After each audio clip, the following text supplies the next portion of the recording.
Buenas noches a todos.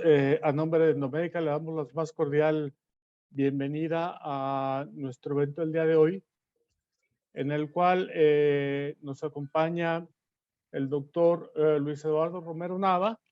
Y las cintas suburetrales libres de tensión han demostrado su utilidad en el tratamiento de la incontinencia urinaria de esfuerzo. Sin embargo, a veces las cosas no salen del todo como uno espera. Y para poder llevarnos en este tema nos acompaña el doctor Luis Eduardo Romero Nava. Él es uroginecólogo con más de 18 años de vida profesional en la uroginecología. Él es egresado del Instituto Nacional de Perinatología. También es profesor del Consejo Mexicano de Ginecología y Obstetricia en el capítulo de Urología Ginecológica. Es autor de múltiples publicaciones en revistas científicas nacionales e internacionales. También es profesor en congresos de la especialidad nacional e internacionalmente. Y además es encargado del servicio de urodinamia del Hospital Ángeles del Pedregal desde el 2004. Al final de la plática vamos a tener espacio para que podamos hacer preguntas al doctor Romero Nava. Entonces, Luis Eduardo, muchas gracias por estar con nosotros. Te dejo el micrófono. Muchas gracias. Muy amable, Pedro, por la invitación y gracias a todos ustedes por estar con nosotros en esta noche. Espero que tengan mínimo un vaso de agua o un buen vaso de vino tinto para hacer más ameno esta plática. Bueno, el tema que nos va a llevar unos minutitos a desarrollar, le puse de título "Cuando no todo sale como se esperaba con las cintas suburetrales". Pues parece que es un tema que llama mucho la atención, hablar acerca de las cintas suburetrales. Y ahí vamos. Las cintas suburetrales son utilizadas para el tratamiento de la incontinencia urinaria de esfuerzo asociada a hipermovilidad uretral. ¿Por qué? Porque tienen grandes tasas de éxito, pocas complicaciones, y dentro de ellas la vía transobturadora tiene la misma eficacia que la vía retropúbica, que fue la primera vía que se utilizó con las cintas suburetrales, y obviamente con menor cantidad de complicaciones que puede haber. Hay múltiples estudios y metaanálisis que analizan el uso de las cintas suburetrales, pero no apoyan el uso de los mini slings. ¿Por qué? Porque tienen menos resultados o no tan eficaces que las cintas suburetrales, ya sea por cualquiera de las dos vías, retropúbica o transobturadora. Y esa es una de tantas gráficas que hemos visto acerca de los resultados. Podemos ver que dentro de la cura objetiva, que eso es cuando nosotros analizamos a nuestro paciente después, puede haber tasas de éxito arriba del 92% y referidas por las pacientes arriba de un 85%. Y esto desde que Delon las publican en 2003, 2004, hasta las más recientes, ¿no? Ahora bien, como bien sabemos, las cintas suburetrales transobturadoras las podemos aplicar ya sea con técnicas de adentro afuera o afuera adentro, pero esto no va a variar nuestros resultados. Como podemos ver aquí, los resultados finales varían de un 94 a 90%, y hay otras que van de 85 a 87%, entonces son realmente muy reproducibles cualquiera de las dos. Y si vamos a hacer seguimientos a más de 5 años o alrededor de 5 años, que son los 59.2 meses o los 60 meses, pues las tasas van a estar más o menos estables, alrededor de un 81-84% comparadas con estas que son al año. Están muy aceptables, pero nunca hay que descuidar esto, que podemos tener de un 14 a un 15% de tasas de complicaciones. Por lo tanto, siendo tanto los efectivos, tan reproducible este procedimiento, pues podemos llegar a tener mucha soberbia, o hay que tener cuidado con la soberbia. ¿Por qué? Porque cuando vamos a operar a una paciente, pues generalmente le podemos decir: no se preocupe, no le va a pasar nada. He realizado muchísimos procedimientos como este, ¿va? Y ya en petit comité podemos mencionar: oye, vas a ver que voy a romper el récord y va a ser 10 minutos los que tardamos desde que ya tengo bisturí en la mano hasta que doy el último punto. Oye, ¿qué tanto te va a sangrar? No, hombre, cuando mucho una gasa, no tanto. Y a la paciente le decimos: señora, se va a poder ir usted a su casa en cuanto se le pase el efecto de la anestesia, y obviamente no va a requerir ni una sola sonda. Entonces, Inventé este caso, no tiene nada que ver con ninguna paciente. Es una mujer de 56 años, como la mayoría de las pacientes que vemos por incontinencia de esfuerzo, una gestas 3, partos 3, negando alguna antecedente patológico, incontinencia urinaria referida a grandes esfuerzos desde hace 3 años, con una pérdida de chorro, un ictámero de 6/0, presente hipermovilidad uretral en la exploración, una prueba de tos positiva con vejiga llena. Le hacemos una orina residual y vemos que tiene 50 mililitros. Entonces decimos, señora, usted es candidata que le pongamos una cinta suburetral y para no meternos en camisa de 11 varas, vamos a ponerle por vía transobturadora para que todo vaya padrísimo. Entonces recordamos de que pues, tenemos la membrana obturatriz, el agujero obturador, donde se encuentra todo el canal del obturador, la zona libre o la zona segura que es pegada a la rama descendente, donde se encuentra la inserción del tendón del abductor largo, y ya cuando pasamos, pues más o menos similar, marcamos nuestros sitios de quirúrgicos. Entonces empezamos a disecar nuestra mucosa vaginal y el espacio paravaginal.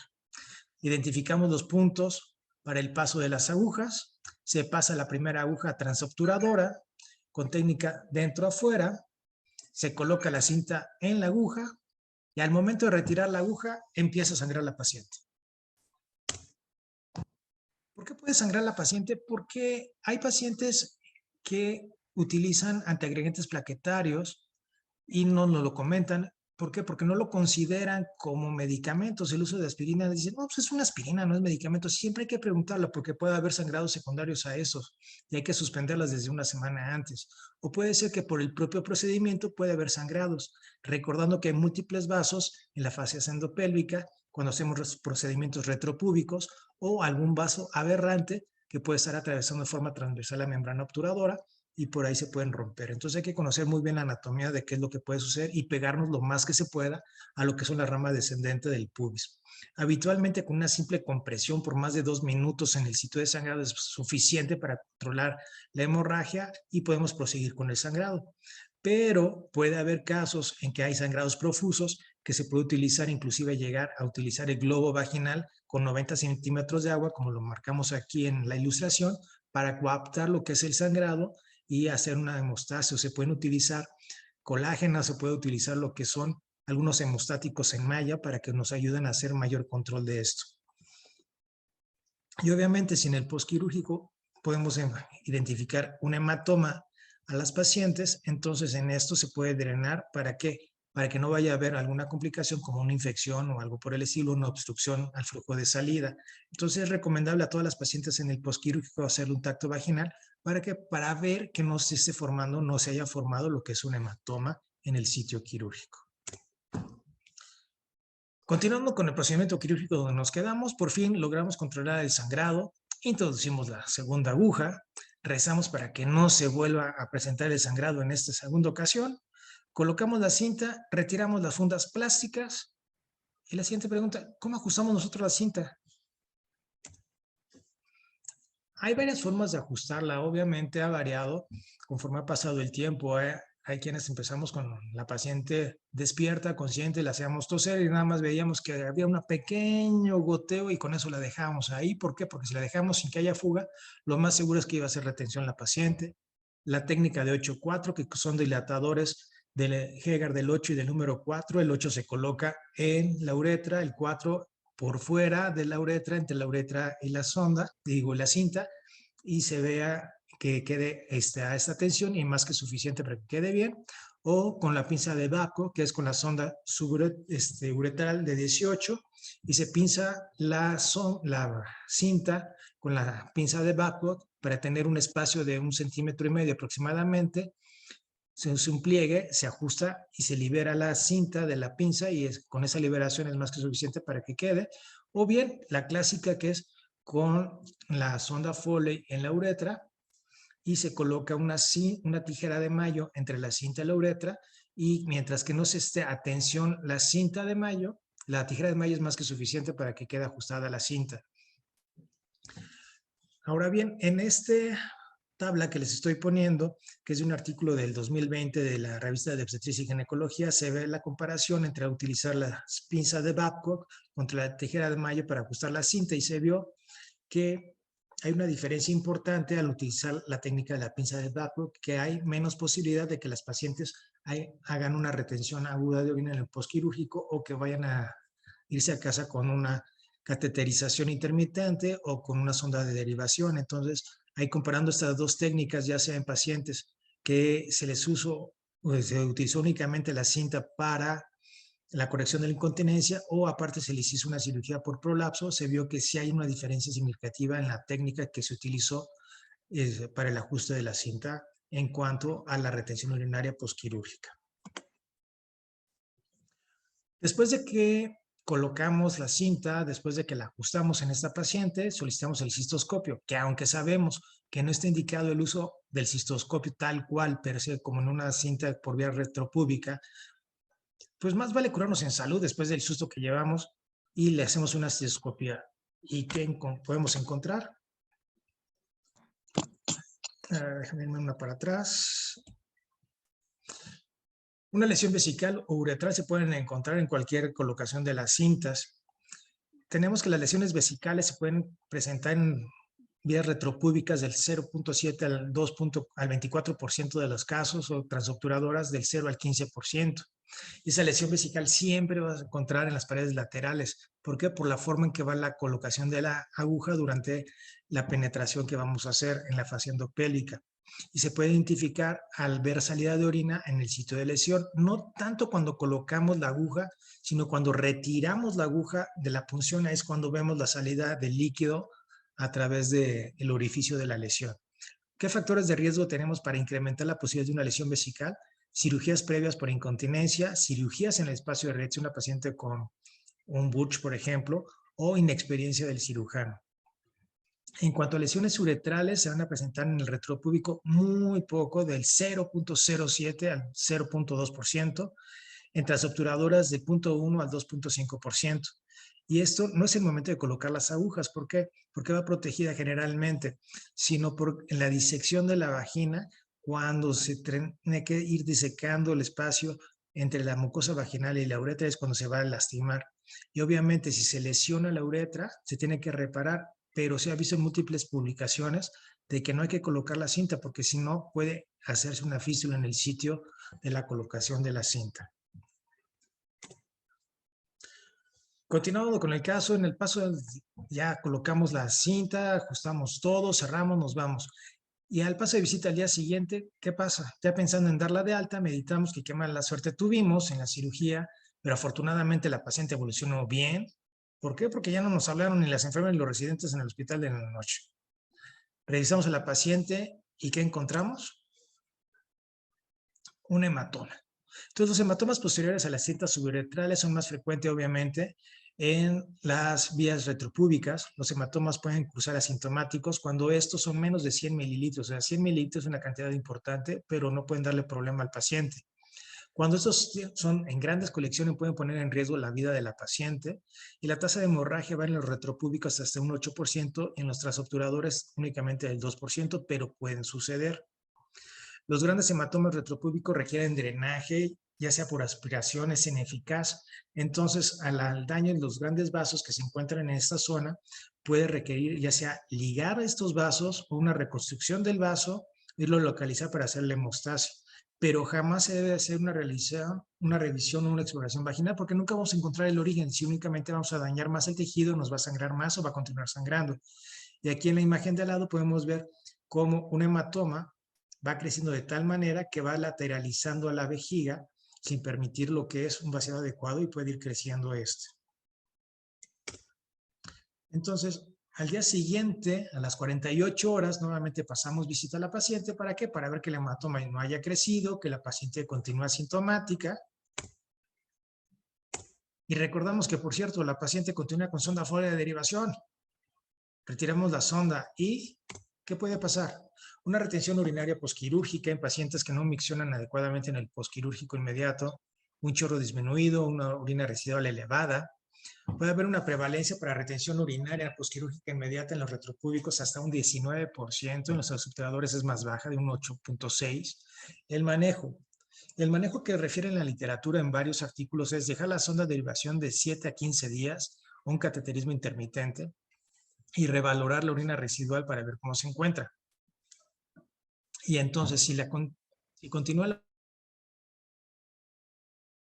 orina residual elevada, ya sea que se haga una uretrolisis, o liberar la cinta, o cortar la cinta, o hacer dilataciones uretrales para hacer un apalancamiento de esto. En lo personal, yo me he puesto a pensar que una paciente que tiene una colocación de cinta que no se complicó en la cirugía, que no está inflamado el tejido y está presentando retención urinaria, le vas a poner una sonda, lo más seguro es que no se vaya a resolver esto. Entonces, ¿para qué dejar a una paciente tanto tiempo, que son de 7 a 15 días con una derivación, si después la vas a tener que volver a meter a quirófano? Entonces, hay que tratar de liberar tantito la tensión que pueda tener esa paciente, y la paciente se va a ir a casa sin ninguna sonda y obviamente ni modo. Se tiene que hablar con esto de la paciente desde antes de meter a la paciente a quirófano para que esté consciente de las complicaciones o de los eventos que pueden suceder y los entienda mucho más fácil. Pero afortunadamente en esta paciente, el caso clínico, orinó con un chorro de calibre normal, le medimos la orina residual y esta es menor de 50 mililitros y finalmente decidimos egresar a la paciente. ¿Y qué recomendaciones e indicaciones le damos para que se vaya a casa? Pues obviamente los datos alarma, que si presenta disuria, hemorragia, problemas de vaciado, otros problemas como fiebre, escalofríos, que se comunique inmediatamente con el médico. Y nosotros como médicos, ¿de qué tenemos que estar atentos? De infecciones después del procedimiento, porque si tiene una infección la paciente podemos potencializar una sepsis con el procedimiento que estamos haciendo y más que estamos utilizando un material sintético. La respuesta se puede tener el tejido en el posquirúrgico, puede ser irritación en la herida, puede llegar a erosionarse la vagina o exponerse la malla a través de la uretra, otro tejido circundante, puede migrar el dispositivo de la ubicación deseada. No quiere decir que se vaya a ir más profundo de la vagina, pero sí puede moverse del sitio donde lo dejamos. Puede presentarse fístula, puede haber una reacción al cuerpo extraño, inflamación, y obviamente la respuesta inflamatoria que se tiene del tejido, pues obviamente puede llegar inclusive a que tengamos que meter a la paciente a revisión de la malla para ver qué es lo que está sucediendo con ella. También puede haber obstrucción o retención temporal o permanente en las vías urinarias inferiores secundarias a la tensión excesiva. Entonces, ojo con esto, porque la paciente puede irse orinando con más o menos adecuado chorro y con un ónero residual de 100, 120, y después nos puede hacer un globo. ¿Ok? Entonces hay que tener mucho cuidado con esto.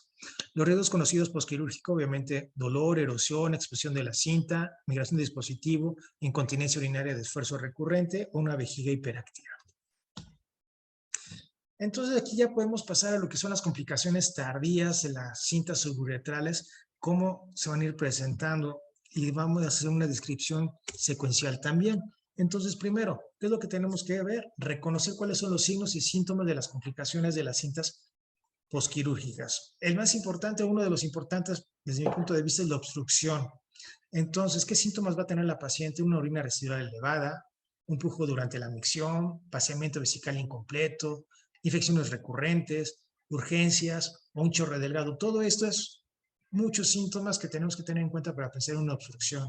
Una erosión vaginal, si no lo ponemos nosotros el espejo, la paciente puede estar con dolor, puede tener dispareunia tanto de ella como de la pareja, puede haber disuria, puede haber infecciones recurrentes, puede haber un flujo vaginal, puede haber sangrado vaginal. Si hay una erosión hacia la vejiga, puede haber hematuria, puede haber dolor o puede haber infección o puede pasar totalmente asintomática la paciente durante varios meses y después presentar estas molestias. Nosotros podemos estar interpretando que puede ser una infección urinaria tranquila cuando realmente puede tener una erosión vesical por la cinta. Puede tener urgencia de nuevo con toda la sintomatología de urgencia, frecuencia, nocturia, incontinencia inclusive llegando a tener. Cuando hay erosiones para hacia la luz de la uretra, igual puede haber dolor, sangrado uretral al momento de la micción, flujo uretral, infecciones, urgencias, un chorro delgado. ¿Por qué? Porque puede pasar la paciente de una obstrucción y se va erosionando hacia el interior de la luz de la uretra y entonces ya nos va a dar un chorro también alterado. En este artículo del 2021 tratan estos autores de Ortega y Babura encontrar una asociación entre la hemoglobina glicosilada y las complicaciones de las cintas suburetrales en pacientes diabéticas. Entonces ellos hicieron un estudio multicéntrico de 10 años de evolución del 2010 al 2020 con mujeres que eran diabéticas y les midieron la hemoglobina glicosilada 3 meses antes de la cirugía para ver cómo se encontraban durante la cirugía y a las 6 semanas y buscaron complicaciones, que son complicaciones que iban a tener dentro de las 6 semanas del posquirúrgico. Ellos encontraron únicamente 109 mujeres de las que ellos superaron, pero vean el índice de masa corporal que manejaban, arriba de 30, o sea, son pacientes con obesidad. Y obviamente la gran mayoría de pacientes con menopáusicas como las que manejamos nosotros todo el tiempo. En conclusión, ellos encontraron que una hemoglobina glicosilada arriba del 8% demostró una especificidad de 85 y una sensibilidad del 50 para falla de cinta. Entonces, tener una hemoglobina glicosilada por arriba de 8 aguas, porque nos puede dar infección. ¿Y qué tipo de complicaciones podemos tener? Una infección urinaria en el 11%, una exposición de la cinta en el 6.4%, falla de cinta en el 15.6%. ¿Por qué? Porque metabólicamente la paciente no está en control, la paciente va a tener las defensas bajas, la oxigenación deficiente, la respuesta de cicatrización va a ser deficiente en las pacientes en descontrol metabólico. Entonces esas son piedras que va incrementándose y va rodando una bola de nieve y puede hacerse una bola de nieve enorme. Ahora bien, cuando tenemos la hemoglobina glicosilada alta, las complicaciones en el sitio quirúrgico fueron con un OR de 1.67 con intervalos de confianza y significativamente importantes, así como falla de la cinta con un OR de 1.81, lo cual también es alto. Entonces, mucho ojo con los niveles de hemoglobina glicosilada. En este artículo del 17 se ve la asociación entre el índice de masa corporal y el dolor. O sea, ya vimos que las pacientes previas eran gorditas, arriba de 31 de índice de masa corporal.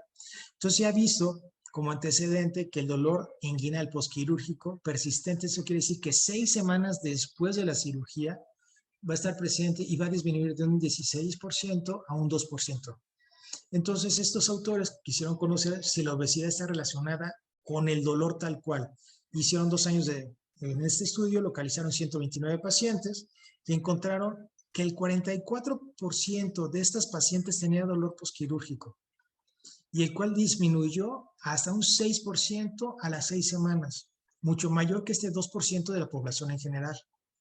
Y al ajustar a la edad, actividad física, tanto para sobrepeso y obesidad, o sea, separaron a las pacientes que tenían sobrepeso, que es índice de masa arriba de 25 y obesidad arriba de 30, tuvieron un incremento en el riesgo de dolor posquirúrgico comparadas con las pacientes que tenían un índice de masa corporal normal. Por lo tanto, tenían un riesgo relativo cuando eran con sobrepeso de 1.7 y obesidad de 1.76 para tener el dolor posquirúrgico inclusive después de las 6 semanas. Pero, dato importante, ni el sobrepeso ni la obesidad afectaron las tasas de éxito ni la satisfacción del paciente después de la cirugía. Entonces, ¿qué quiere decir con esto? Que por un lado, sabemos que les puede doler.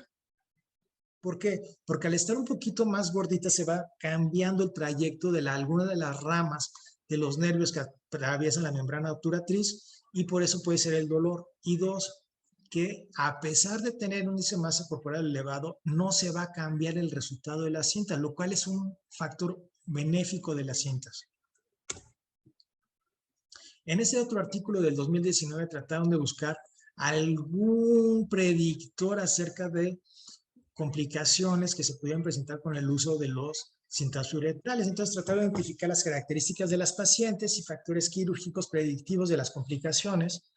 Y ese fue un estudio multicéntrico que se hizo a partir del 2005 hasta el 2016, 11 años buscando pacientes y lograron únicamente 107 pacientes y se parearon con 214 controles. Aquí lo importante es que encontraron que el tabaquismo, otra vez volvemos a que una baja oxigenación del tejido va a hacer que haya complicaciones con un OR de 2.29, o sea, altísimo.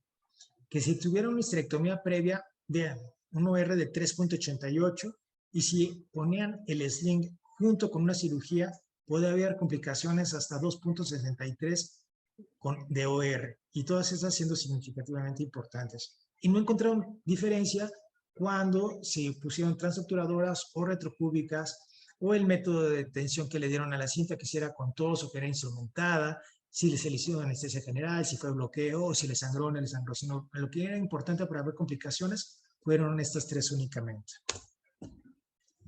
Este es un artículo que me gustó en lo personal muchísimo porque iban a encontrar una asociación entre los hallazgos que realizaron o encontraron en ultrasonidos 3D y 2D perianales con las complicaciones, o más bien pacientes con síntomas que presentaron complicaciones con los slings. Entonces ellos realizaron un estudio de 216 al 2018 en 311 pacientes. Entonces juntaron a las pacientes que tenían síntomas de complicación postquirúrgica y después les hicieron los ultrasonidos para ver qué encontraban. Entonces, eso voy a ampliarlo un poquito en varias diapositivas porque vale la pena tenerlo en cuenta. No todos tenemos la posibilidad de tener ultrasonidos 3D con sonda transvaginal y que sea giratorio para que no les dé la imagen completa, pero todos podemos tener un transductor 2D en nuestro consultorio para poder hacer estas valoraciones. Entonces, los hallazgos que se van a tener es que si nosotros hacemos un ultrasonido perianal, van a haber 3 formas en que podemos encontrar esta cinta. Un tipo 1 que es que se encuentre la cinta totalmente plana, tanto en reposo como cuando le podemos hacer valsalva a la paciente. Y generalmente cuando se encuentra totalmente plana, nos habla que es falla quirúrgica. Cuando tenemos en reposo plano, pero al momento de hacer valsalva se hace una C, esto quiere decir que es buen resultado quirúrgico. Pero cuando tenemos la forma de C, tanto en reposo como en valsalva, la mayoría de las pacientes van a cursar con retención. La valoración 3D igual se puede hacer con un 2D bien utilizado, transvaginal, para ver la longitud de la uretra desde el cuello hasta el final, ver la localización de la cinta para saber si quedó exactamente en la uretra media o quedó muy proximal o quedó muy distal. Y la profundidad, o sea, qué tanto se atraviesa, qué tanto se acerca al músculo, qué tanto va hacia la luz. Eso también nos va a dar como resultados que pueden complicarse a las pacientes. Entonces, esas son imágenes que venían en el artículo acerca de las imágenes de las 3D, que lo podemos ver aquí. Aquí se ve, vean, aquí está la cinta. Aquí está la cinta, inclusive se puede ver ahí los poros de la misma cinta en una vía 3D intravaginal, o en esta forma, que es un 2D, vean cómo se ve la cinta alrededor de la uretra y aquí está la vejiga. Ahora bien, este está muy padre porque aquí podemos valorar en un ultrasonido 2D, cuando invertimos la imagen, aquí está el pubis, aquí está la uretra, aquí está la vejiga, y vean la forma de la cinta que está en C, ¿ok? Y esta es en un 3D donde podemos ver la uretra, la longitud de la uretra desde el cuello hasta el exterior, la localización de la cinta y podemos ver qué tanto se encuentra de distancia de la cinta a la luz y podemos sacar por tercio si se encuentra el tercio medio, bueno, perdón, el tercio proximal, en el tercio medio o en el tercio distal de la uretra y saber la localización. Así también podemos ver qué tanta distancia hay de la cinta hacia la luz para ver qué tanto nos podemos acercar hacia la luz para ver la cercanía que se encuentra de esto. ¿Y por qué? ¿Cuál es la importancia de esto? Porque si nos metemos mucho, vamos a estar dejando la cinta en el rhabdoesfínter, en el músculo estriado. Y esto nos va a ocasionar un vaciamiento disfuncional. Y esto fue significativo con un OR de 10.6 en las pacientes de ese artículo. Y ahora bien, cuando la paciente tenía la imagen en C, tanto en reposo como valsalva, este efecto va a ser un vaciamiento disfuncional y también va a tener un OR elevado de 3.2. Y cuando la cinta se encuentra en la uretra distal, está asociado con un OR de 2.9 a infecciones de vías urinarias recurrentes. Y aquí está la explicación por qué hay tanta infección urinaria recurrente en ciertas pacientes por cinta. Pues porque no la estamos dejando en el sitio ideal, sino la estamos dejando más atrás, bueno, más bien más hacia afuera que de la uretra media. Y eso puede ocasionar que se estén infectando por la obstrucción que está haciendo en este sitio inadecuado. Esta es una revisión del Instituto Nacional de Perinatología que realizaron del 2008 al 2016 para evaluar el éxito subjetivo y las complicaciones de las cintas en este periodo de tiempo. Entonces aquí podemos ver el número y el porcentaje de todas las lesiones que tenían y ellos también las dividieron tanto en transquirúrgicos, que eran lesiones vesicales y uretrales realmente bajas, en inmediatos como retenciones agudas de orina, parestesis de miembro pélvico, dolor, tromboembolia pulmonar, que son realmente bajitas. La más importante es la retención urinaria, que va en el 11% de sus casos. Las mediatas con infección urinaria, dolor inguinal persistente, parestesias, que van 4, 5, hasta 6% de dolor o alteraciones neurológicas con infecciones repetitivas del 7%. Y las tardías que persisten con el dolor en el 4%, urgencia o exposición del asiento, infección urinaria recurrente, en un 4, casi 5%. Ellos encontraron, por lo tanto, y el manejo que le dieron, que también es algo importante que ver, porque no nada más es, ok, ya identifico que tiene una complicación, pero ¿cómo lo voy a resolver? Entonces, las pacientes que causan con retención urinaria en ese 11% que son en el periodo temprano, se les dejó la sonda por 8 a 13 días y con tal el 91% se resolvió de las pacientes. Y únicamente 3 de ese 11% requirió dilataciones uretrales para vencer, palancar y vencer lo que es la resistencia. El dolor inguinal o pélvico en el 9.7% y a estas pacientes se le dio pregabalina, cianocobalamina, un esteroide que fue dexametasona. Y el 62% de este 9 requirió estimulación analgésica para liberar el dolor, el cual se quitó completamente. El seguimiento que se le dio en el 59% fue a 2 años. El éxito que refieren a estos 2 años de seguimiento fue de 94%, inclusive es alto de lo que había mencionado anteriormente y con fallas mucho menores, alrededor de un 5%. Dentro de estas pacientes que fueron de 16 con falla, comparadas con el 276 que tuvieron un éxito subjetivo, encontramos que los únicos factores que realmente encontraron significativos para la falla fue la edad, embarazos y partos. Pero realmente, vean, embarazos de 4 y partos de 4, como que no da mucha relevancia. ¿Y por qué van a fallar si todo esto está asociado con la hipermovilidad uretral o el prolapso que puede tener la paciente durante la cirugía, bueno, antes de la cirugía? Pero ¿por qué la falla como tal? Tampoco no está muy relacionado por qué va a fallar la cinta en estos casos. En cambio, lo que es diabetes mellitus tipo 2 no se ve alterado, o prolapsos avanzados tampoco se ve relacionado, que podría ser una consecuencia de los partos que tuvieron las pacientes previamente, o qué tan severa la incontinencia tampoco se ve que hubo una asociación importante. Entonces, aquí es donde vale la pena ponerse a meditar por qué pudo haber sido realmente la falla en estas 16 pacientes. Este es otro artículo publicado por doctoras que están trabajando en el 20 de noviembre, y eso se publicó en el 2019, y también hicieron su análisis de su población para evaluar el éxito subjetivo y complicaciones de las pacientes en los periodos del 2016 al 18, que fueron 105 pacientes. Ellos encontraron que la tasa de complicación global fue casi del 25%, con una tasa de perforación vesical de 3.8, que está por debajo de lo que se ve en la literatura realmente. Y lo que realmente tuvo como complicación algo realmente significativo al comparar la vía transobturadora con la vía retropúbica fue el dolor inguinal. Pues obviamente no va a haber dolor inguinal si le vas a poner retropúbico, pero bueno, eso fue lo único. Quitando esto, no hubo diferencias entre las complicaciones, ya sea de transobturadoras o retropúbicas, sino fueron muy similares de comportamiento en esta población. El seguimiento que le hicieron fue a 12 meses en el posoperatorio y se encontró que persistía la incontinencia en el 2.9% de las pacientes recurrente, la infección en el 8, la incontinencia en 8.5 de ellas, y se presentó urgencia en el 41.9% de las pacientes. Ojo, eso quiere decir que pudo haber habido una falla de 3% más el 11, el 8, un 11% en total. Entonces, comparando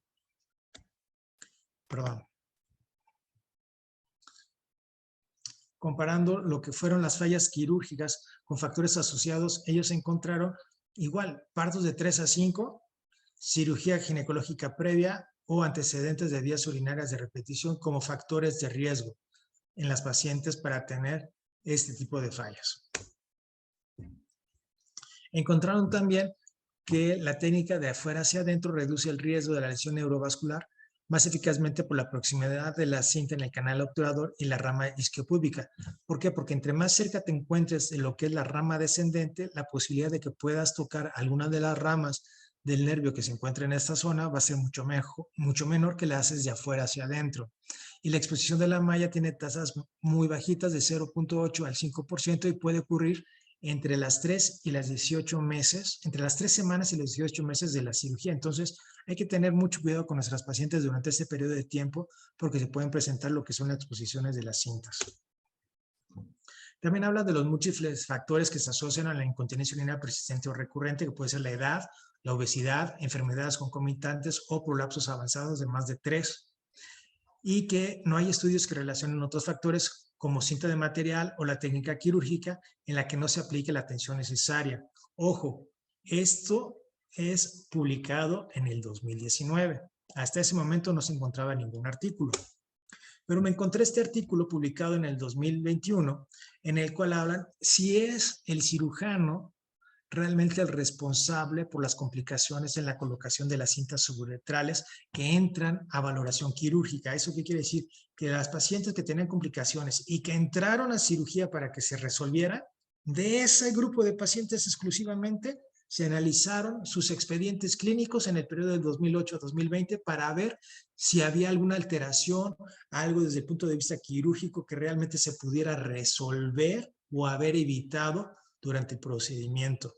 Entonces se encontraron que únicamente de 306 pacientes, 47, no estoy hablando de porcentaje, 47 pacientes de las 306 hubo una mala técnica o mala descripción de la técnica en el expediente. Entonces, ojo, hay que tener muy bien la redacción de la técnica quirúrgica y no nada más llenarla 3, 4 renglones, porque puede ser algo importante para el futuro cuando se haga revisión de la paciente que se nos pueda complicar.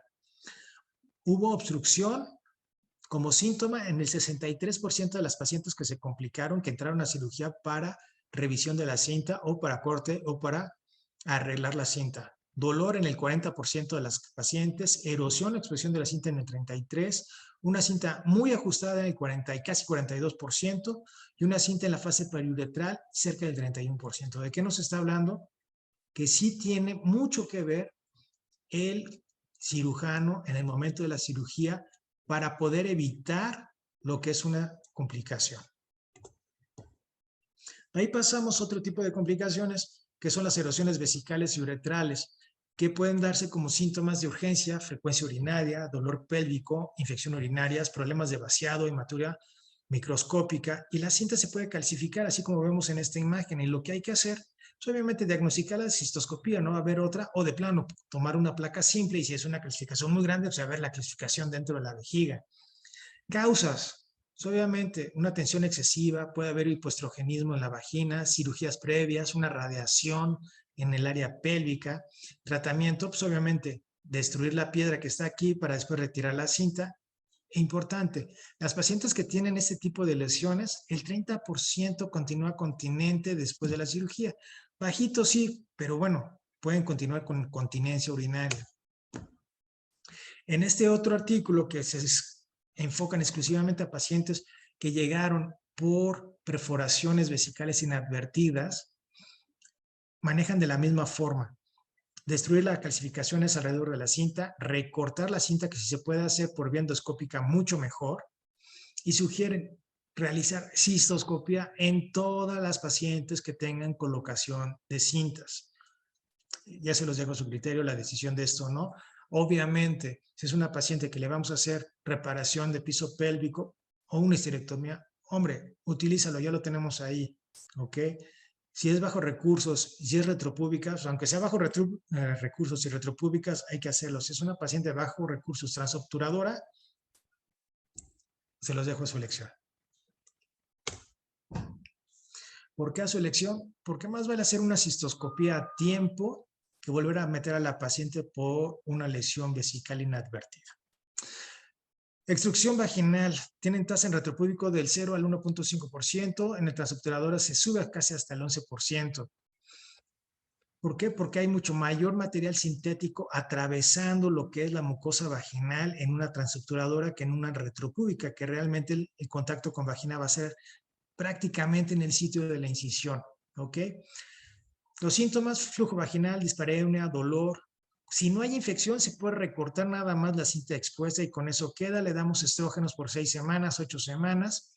y hay altas tasas de continencia. ¿Por qué? Porque nada vamos a recortar los pedacitos de cinta que van a estar expuestos, o si son secciones de menos de 1 centímetro, no he encontrado más de eso sin infección, se recorta y las pacientes siguen continentes. ¿Por qué? Porque ya se hizo una fibrosis alrededor de la cinta, con lo cual va a continuar con la continencia.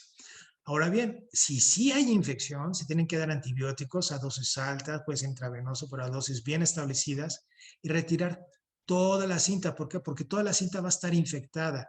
Y aquí sí, si vamos a quitar trozos grandes o la cinta en su totalidad, la tasa de continencia va a bajar abajo del 20%. En este otro artículo van a ver los resultados quirúrgicos por las cintas, pero que tienen complicaciones, a ver qué fue lo que pasó. Entonces evaluó las complicaciones de uso de cintas transuretrales en este hospital por 7 años. Se incluyeron 904 pacientes y que se colocó la cinta y regresaron por complicaciones y que requirieron cirugía a su manejo. Entonces, el total de complicaciones fue baja, vean, 7.7%. Transobturadores 9.5%, retropúbico 3%, falla de la cinta menos del 3%, manejo por exposición 1%, cirugía por detusor hiperactivo 1.7%, que quiere decir que ahí entraron y cortaron la cinta, u otro tipo de cirugía por incontinencia en el 3%. Entonces, realmente son bajos las complicaciones en este artículo que se encontraron. Eso es en cuanto a complicaciones, pero si vamos a hablar acerca de las fallas reales de la cinta, ¿por qué va a haber fallas? ¿Y qué es una falla de cinta suburetral? Se habla de una falla cuando la paciente en el posquirúrgico presenta incontinencia urinaria igual o peor de su estado prequirúrgico, y esta puede ser por esfuerzo, por urgencia o por presentar una fístula. Y se habla de falla cuando hayan pasado ya 12 meses después de la cirugía. Y eso tiene que estar tanto con criterios objetivos por el cirujano y subjetivos, obviamente, por parte de la paciente. Pero hasta los 12 meses de la cirugía. Antes no se puede hablar de falla de la cinta. ¿Y qué se puede hacer con esto? Pues obviamente identificar los factores de riesgo para una falla, que puede ser índice de masas corporales elevados, incontinencia urinaria mixta, puede haber una cirugía previa, deficiencia de esfínter intrínseca del esfínter que no se evaluó y se le puso una cinta transobturadora. Sabemos que va a tener una falla del 15% de entrada, o diabetes mellitus, por lo que ya habíamos platicado previamente. ¿Qué tanto se va a presentar la falla posterior a la cinta?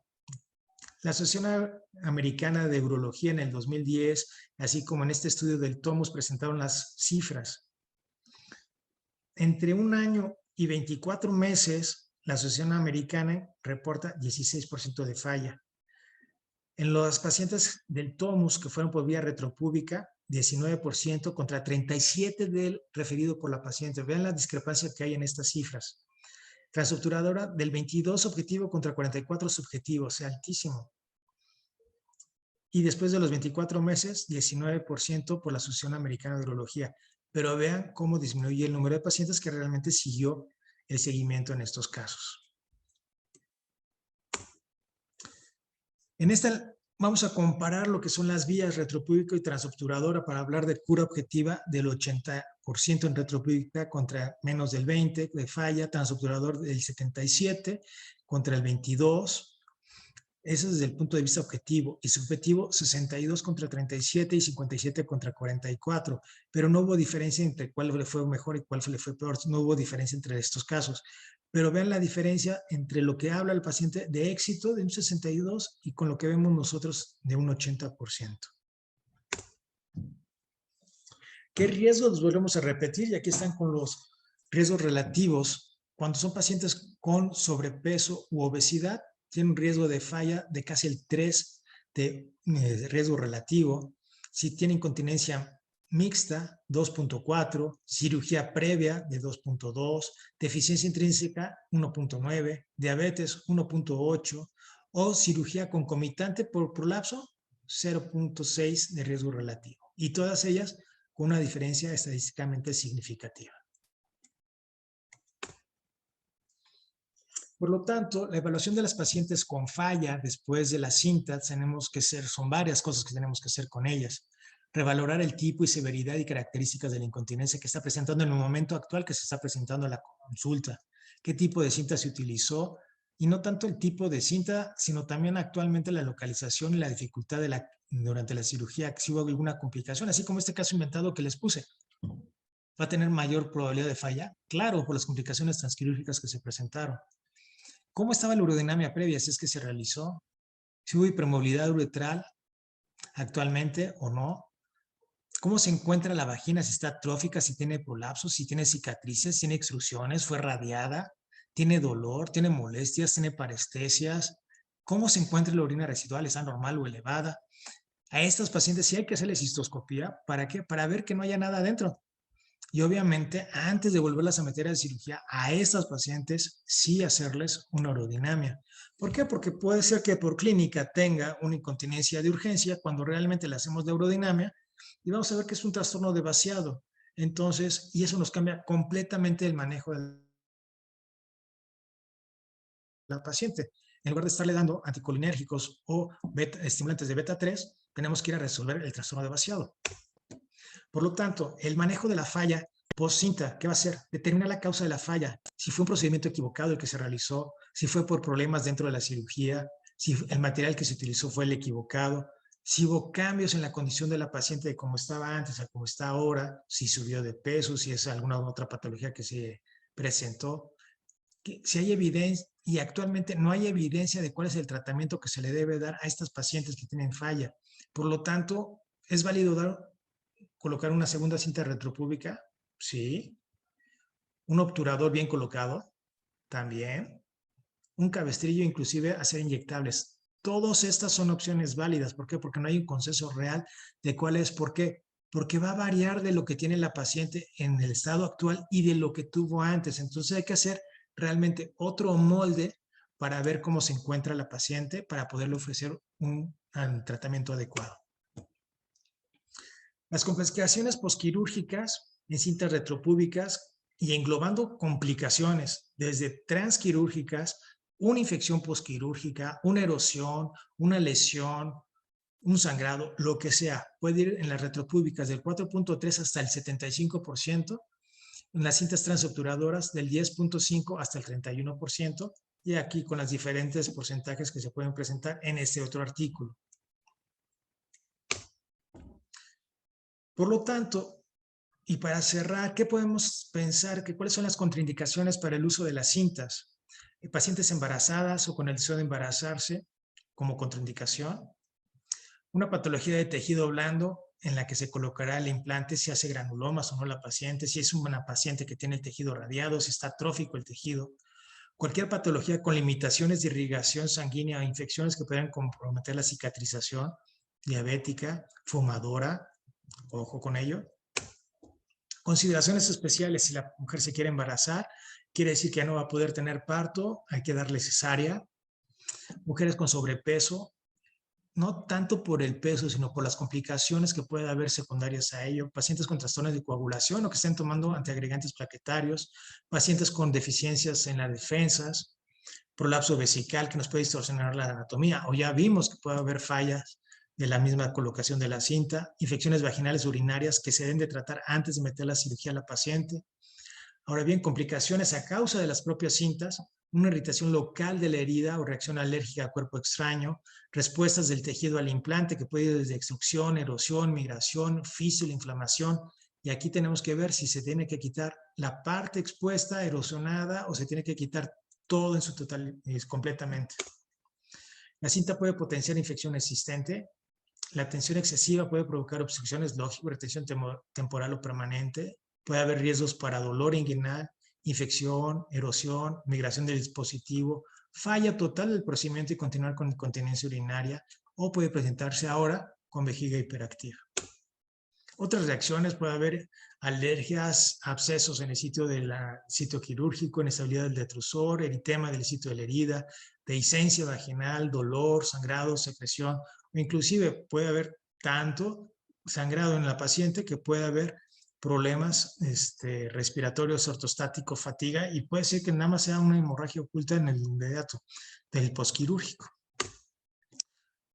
Bueno, después de todo esto que vimos de complicaciones, hay que recordar unas cosas importantes, que las cintas uretrales son el procedimiento de elección y el tratamiento de la incontinencia urinaria de esfuerzo, que el éxito al año va por arriba del 85%. Vimos ahorita artículos que reportan a los 2 años del 94%, y que el éxito a 5 años por arriba del 80%. Y todas estas complicaciones que vimos que se pueden presentar en las pacientes, sí, pero son bien evaluadas las pacientes, si el procedimiento es realizado adecuadamente, sin prisa, sin tener ninguna tensión, no tenemos por qué tener complicaciones serias, y lo que se puede presentar es una infección urinaria posquirúrgica, como se puede presentar en una cesárea, como se puede presentar en cualquier procedimiento ginecológico. Le agradezco su atención, son mis datos por si tienen alguna duda o quieren estar en contacto, con mucho gusto, y si tienen alguna duda, por favor, adelante. Buenas noches a todos. Agradecemos que nos acompañen. Y bueno, vamos a leer las preguntas que tenemos para el doctor. Voy a encender la luz. Sí, claro. De entrada, el doctor Abel Martínez le manda felicitaciones por la charla. Y por aquí tenemos otras felicitaciones del doctor Pablo. Y tenemos unas preguntas para usted, en lo que los demás médicos pueden ir apoyándonos con alguna duda que tengan en relación a la charla. Denme un segundo porque... Aquí tengo una, doctor, dice, ¿es válida hacer el Bisech en esta época que hay cintas suburetrales?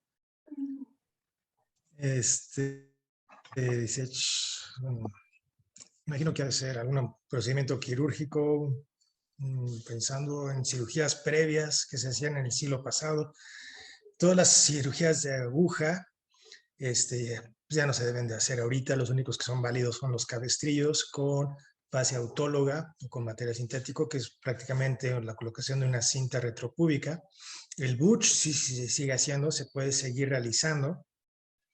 Y el butch, ¿cuándo se recomendaría? Cuando tenemos una paciente que le vamos a hacer una histerectomía abdominal, o vamos a abrir, o no tiene los elementos económicos para pagar lo que es una cinta. Hay de estos tipos de pacientes. Pues sí, son válidos hacer el butch, y el butch tiene muy buenos resultados todavía. ¿Ok? Entonces sí está válido realizar el butch. Perfecto, doctor. Muchas gracias. Tenemos una pregunta por parte de la doctora Patricia Inés. Principalmente lo felicita por la plática y nos pregunta, en su experiencia, ¿cómo le va en el retiro de las cintas completa? Y si ve diferencia entre la vía TOT o la TB y las diferentes marcas. Ok, sí. ¿Cómo me va con retiro de las cintas completas? Nada más he tenido que retirar una porción de 2 centímetros, afortunadamente. No he tenido por qué retirar una cinta completa, porque no he tenido pacientes que se hayan infectado, afortunadamente, para tenerlas que quitar. Le fue bien a la paciente, tuvo continencia después de retirar los 2 centímetros de la cinta. En cuanto a las retropúbicas y las transobturadoras, sigo haciendo retropúbicas. Escojo bien a los casos cuando hacerles retropúbicas. Cuando son pacientes que hacen demasiado ejercicio, si van a hacer triatlones, maratones, son ese tipo de superatletas, de mujeres actuales que hacen muchísimo ejercicio, yo sí recomendaría hacerles con ellas unas retropúbicas. En pacientes que tienen prueba de la tos positiva posmiccional con orinas residuales muy bajas, también recomendaría hacerles ahí retropúbicas. De las diferentes marcas, sí he encontrado diferencias. No voy a hablar de cuáles son malas por ética, pero sí hay diferencia en los tipos de marca. Hay cintas que me ha tocado que se enroscan en el posquirúrgico. Hago la misma técnica en todas y hay marcas que se enroscan la cinta, y no soy yo. He entrado con otros amigos a hacer la cirugía, ellos hacen la colocación de la cinta, entro yo como ayudante, y también les ha pasado que se enrosca la cinta. ¿Por qué? No te lo podría explicar por qué se enrosca la cinta, pero también pasa eso. O que se estira demasiado la cinta, aunque tú la dejes demasiado floja, se estira y puede provocar trastornos de vaciado también, y eso también varía de acuerdo a la marca. Muchas gracias, doctor. Por parte del doctor Rafael Solano, felicidades, Luis. ¿La presencia de DM y obesidad son factores suficientes para modificar el abordaje de la colocación de la cinta? Por lo que vimos ahorita en la plática, sí vale la pena. Si estamos nosotros acostumbrados a hacer una transobturadora de adentro hacia afuera, ahí sí modificaría yo la vía de colocación de la cinta que fuera de afuera hacia adentro para pegarnos lo más que se pudiera a la rama descendente y evitar el dolor posquirúrgico, sobre todo en ellas, pero no para seleccionar una vía retropúbica, sino simplemente cambiar de adentro a afuera para utilizar en ellas, repito, de afuera hacia adentro. Muchas gracias, doctor. Dando respuesta a la primera pregunta de la doctora Patricia Inés, ella nos comenta, nos hace llegar este comentario: es muy difícil el retiro de la cinta completa, en mi opinión, y la desnervación muy importante. Sí, totalmente. Entonces nada más tenemos que quitar la parte de la cinta que está afectada para que se recupere la paciente. Así es. Otra pregunta, la doctora Rocío Zaragoza. ¿Tiene experiencia en el retiro de cinta a nivel del obturador? ¿Cuándo existe dolor inguinal? Cuando hay dolor inguinal, hay que identificar el sitio adecuado de donde se encuentra. Entonces, generalmente es muy cercano a la rama descendente y tengo una paciente con eso. Entonces, ahí se puede liberar únicamente en esa porción la cinta de la porción más que quedó más tenso, con mayor salido, mayor apego a lo que es la mucosa vaginal. Y con eso se puede liberar la molestia. Pero es mucho más fácil actuarlo por vía vaginal hacia la rama descendente que tratar de ir por la zona inguinal hacia adentro. Perfecto. Nos comparte el doctor Pablo que él retiró una cinta completa que operaron en Francia 10 años antes y salió con mucha facilidad. Sí, esto va a depender de la forma en que cicatriza la paciente, ¿no? Así es. Y nos cuenta también la doctora Edna Cortés, que está totalmente de acuerdo con la doctora Velázquez. Es muy difícil retirar el material protésico en su totalidad por la adherencia al tejido adyacente. Totalmente.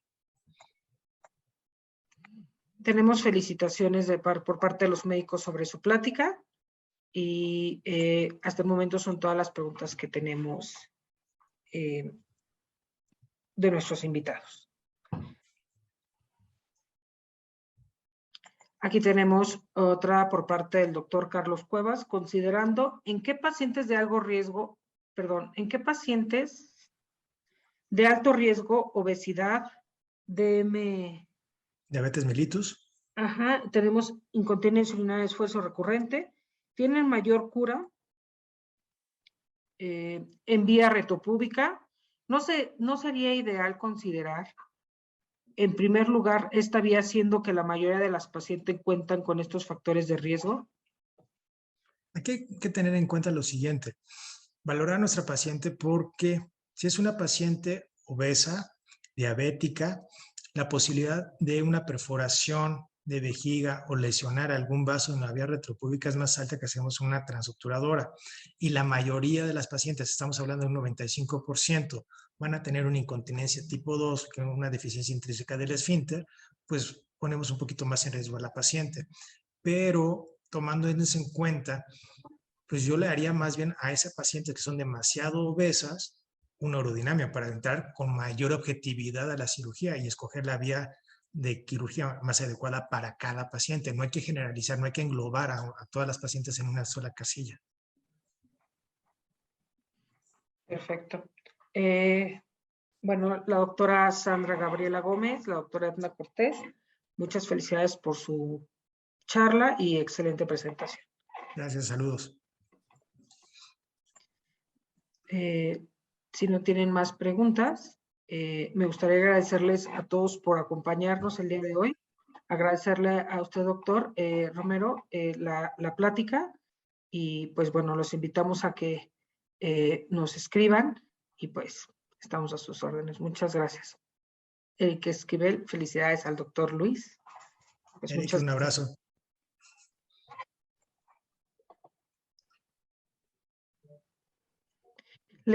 Solamente un recordatorio, el día de mañana podrán encontrar la grabación de esta plática ya en nuestras redes sociales de Endomédica y en YouTube para que ustedes puedan verla y compartirla también con su gente del hospital. Muchísimas gracias. Muy buenas noches y gracias por la invitación. A ustedes, hasta luego.